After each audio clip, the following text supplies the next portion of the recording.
Evangelho de Jesus Cristo, conforme o relato de Mateus, capítulo 7. Nós vamos ler apenas 2 versículos, o versículo de número 15, o versículo de número 22 e o versículo de número 23.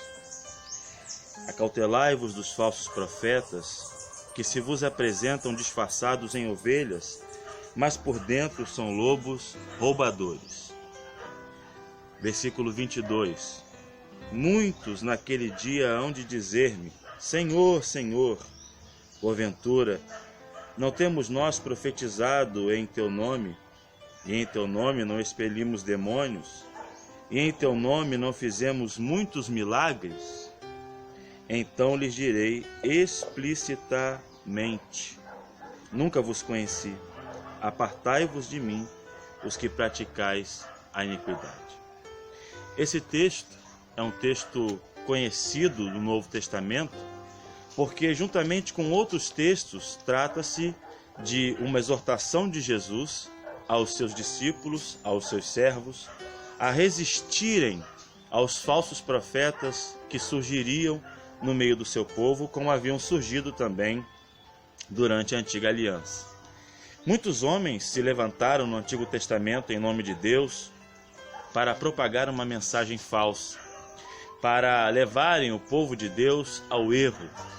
E isso também, profeticamente, apontava para os períodos do Novo Testamento, quando muitas pessoas se levantariam como falsos profetas e falsos mestres. Existe uma correlação entre esses dois ofícios falsos, tanto o falso profeta quanto o falso mestre.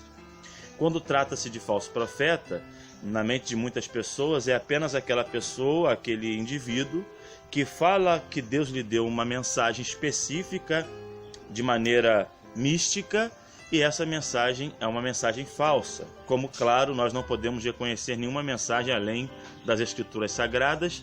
Qualquer pessoa que diga que recebeu uma revelação direta de Deus para a igreja é uma mensagem falsa. Nós não temos crenças em mediunidade, nem tampouco acreditamos que exista um progresso da revelação no que tange a essa manifestação direta de Deus em falar com seu povo, a não ser pelas Escrituras Sagradas. Não me refiro aqui a apontamentos espirituais ou a discernimentos espirituais acerca de alguma coisa e outra de caráter individual. O cristão, individualmente, ele possui sim um senso dado pelo Espírito Santo para ter discernimento de muita coisa, mas revelação direta, inspirada, infalível, vinda de Deus, somente a Bíblia. E aí, tendo em vista que isso era algo que aconteceu no Antigo Testamento, nós temos vários exemplos disso, vários profetas falsos, não é? Nós também temos que olhar e crer que no Novo Testamento, no período da igreja, muitas pessoas se levantariam em nome de Deus para ensinar ou também dizer que Deus lhes deu uma mensagem, sendo uma mensagem falsa. E nós podemos aprender isso nas lições do Antigo Testamento, porque no Antigo Testamento isso acontecia com muita frequência. Pessoas que diziam que Deus estava dando um devido apontamento, quando na verdade era outro apontamento, era outra direção. No Novo Testamento, muitas pessoas se levantaram para não somente profetizar, mas também para ensinar doutrinas erradas.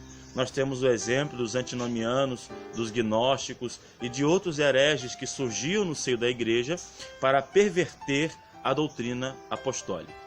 Tendo essa consideração em vista, olhamos para esse texto e vamos olhar para a mensagem do Senhor Jesus, que em primeiro lugar nos manda ter cuidado. Ele diz: acautelai-vos dos falsos profetas.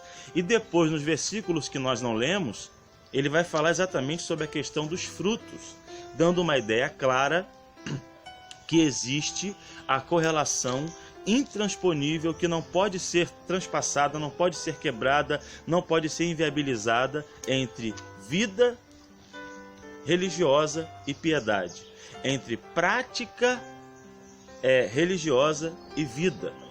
Que as ideias da vida cristã não podem apenas tocar no que se refere ao conceito religioso, mas que devem mudar a nossa vida de maneira integral. Ele vai falar acerca disso, tratando sobre os frutos. E nós sabemos que essa relação dos frutos na vida cristã, na simbologia das Escrituras, sempre apontam para o fruto do Espírito Santo. E aí você vai observar que Jesus faz uma clara relação entre a vida profética, entre o ministério, entre a vocação, entre a mensagem autêntica com a autenticidade da vida. Então, Jesus explica, não pode uma árvore má produzir frutos bons, também não pode a árvore boa produzir frutos maus. O profeta Jeremias, tratando acerca daquela nação rebelde de Israel durante seu ministério profético, ele lança uma profecia que é fundamental para a nossa reflexão. Quando ele vai dizer: pode acaso o etíope mudar a sua pele, ou o leopardo as suas manchas? Tampouco vós fazer o bem, estando acostumados a fazer o mal. De fato, a árvore má não pode produzir frutos bons, nem a árvore boa produzir frutos maus. E aí Jesus vai falar sobre isso, deixando bem claro que a vida reflete o ministério, que a vida reflete quem nós somos e que nós devemos viver de acordo com os princípios estabelecidos na palavra de Deus, como uma espécie de validador da nossa mensagem. Eu não posso anunciar um Cristo que não mudou a minha vida, que não mudou os meus conceitos morais, que não transformou a minha vida de maneira total. Nós paramos para pensar e vemos que existe uma falsa pregação nos dias atuais da graça barata, aonde não existe nenhum limite, onde tudo é permitido e tudo convém, onde não há nenhuma espécie de pregação exortativa. Eu estava olhando na internet, vendo youtubers e pessoas dissertando acerca da graça de Deus, e na verdade o que eu vi em muitos canais foi antinomianismo puro, onde muitas pessoas pregam: não, olha, Jesus morreu por você na cruz, então não importa aquilo que você faça, você não precisa seguir o que Paulo diz, não. Eu já ouvi gente dizer isso. Você não precisa seguir o que Paulo disse, o que Pedro disse, o que os apóstolos disseram, não. Olhe só para Cristo. Uma ocasião, estava ouvindo um desses vídeos e um pastor muito conceituado estava ali ouvindo, lendo os e-mails que mandam para ele, e aí um rapaz mandou um e-mail para esse pregador dizendo o seguinte: eu li os evangelhos e me apaixonei pelo Jesus dos evangelhos, mas quando eu li as cartas de Paulo, eu fiquei assustado. Porque Paulo fala contra a imoralidade sexual, Paulo fala contra a relação sexual entre pessoas do mesmo sexo. Ah, não, isso não parece o que Jesus ensinou. E o pregador disse assim: olha, o seu compromisso é com Jesus, não é com Paulo. E eu fico pensando, sabe, essa dualidade, essa pregação que minimiza o evangelho apenas a descrição biográfica e os relatos históricos dos evangelistas é muito complicada, porque tira a infalibilidade das Escrituras e a autoridade dada pelo Senhor Jesus aos apóstolos. O Senhor Jesus disse aos seus discípulos: ide por todo o mundo, pregai o evangelho a toda criatura. Quem crê em quem? Quem crê no que os apóstolos pregaram. Quem crê na mensagem que os apóstolos estavam levando, que era o evangelho. Então quem crer e for batizado será salvo, e quem não crer será condenado. Então, as epístolas dos apóstolos, os escritos apostólicos, formulam doutrinas eternas, doutrinas que são infalíveis e que fazem parte da vida cristã.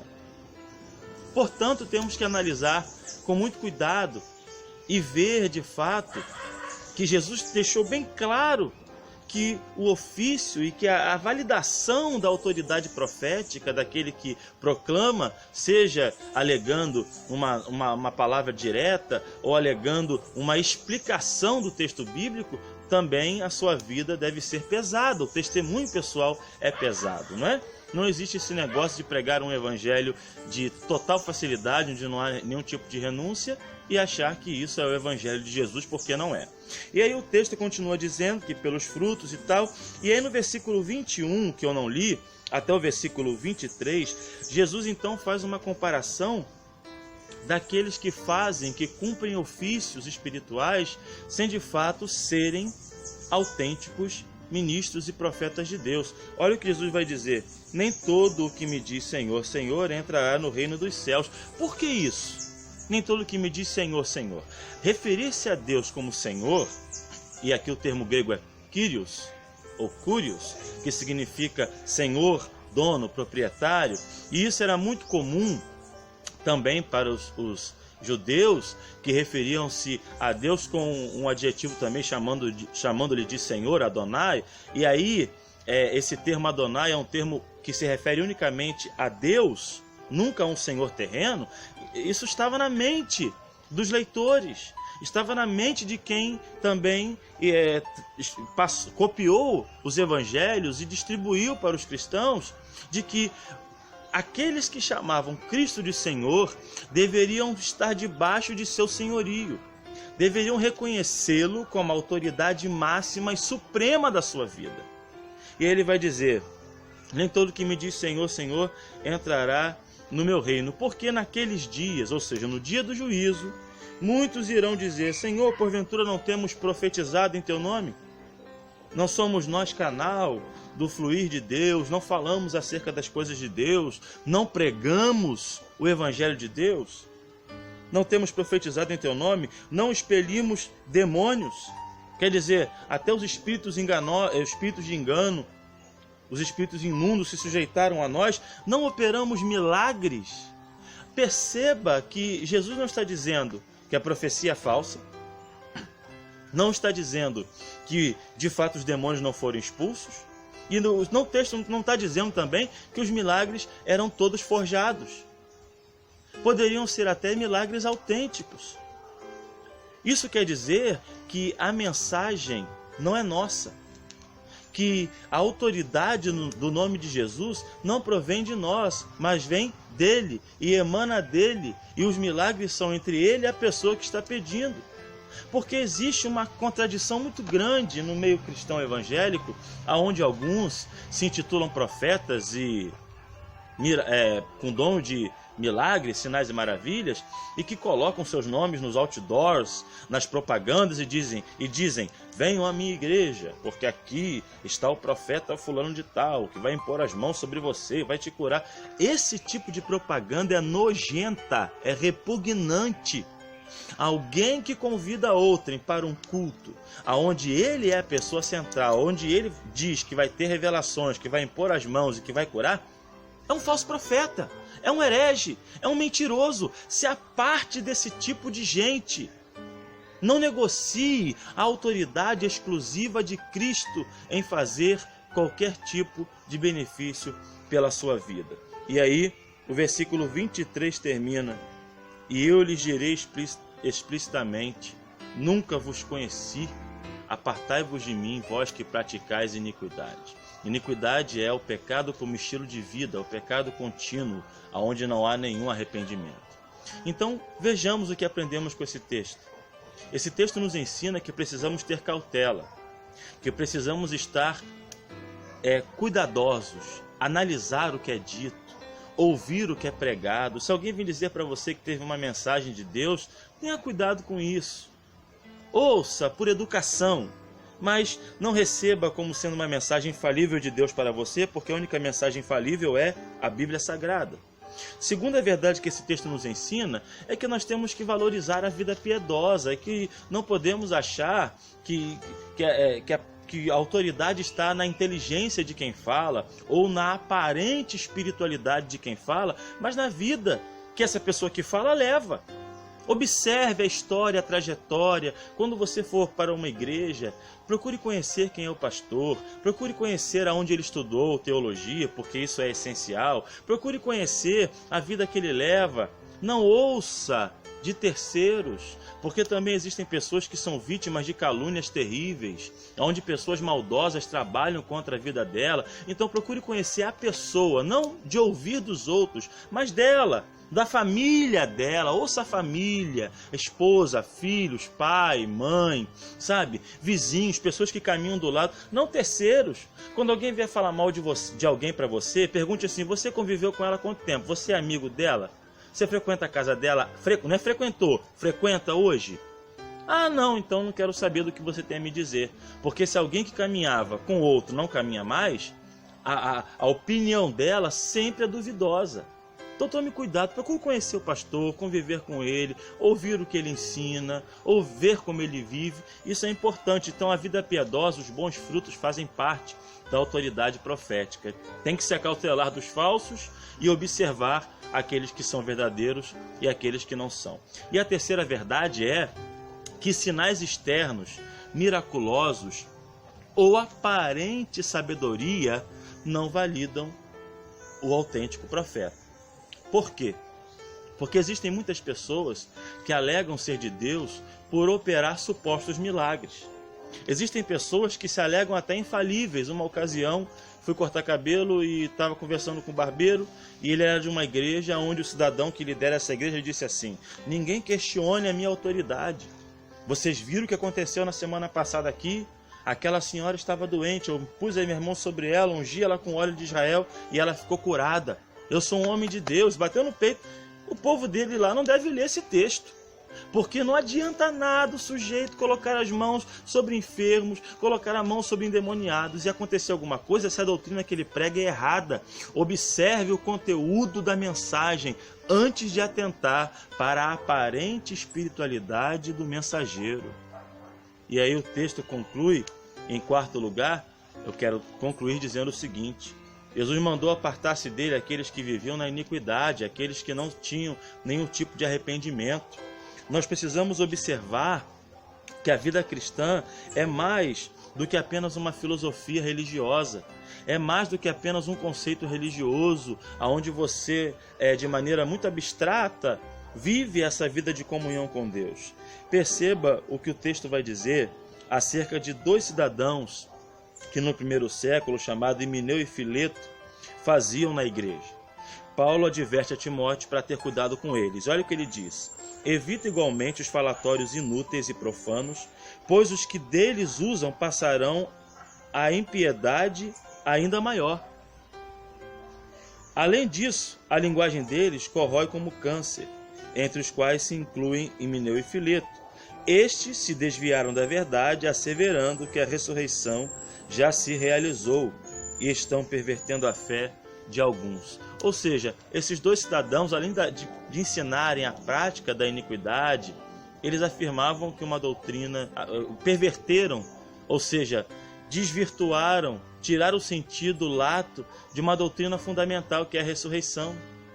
Então, se alguém pode operar sinais, maravilhas, milagres, etc., se ele corrompe uma doutrina fundamental, se ele corrompe aquilo que é um pilar da fé cristã, ele é um falso profeta.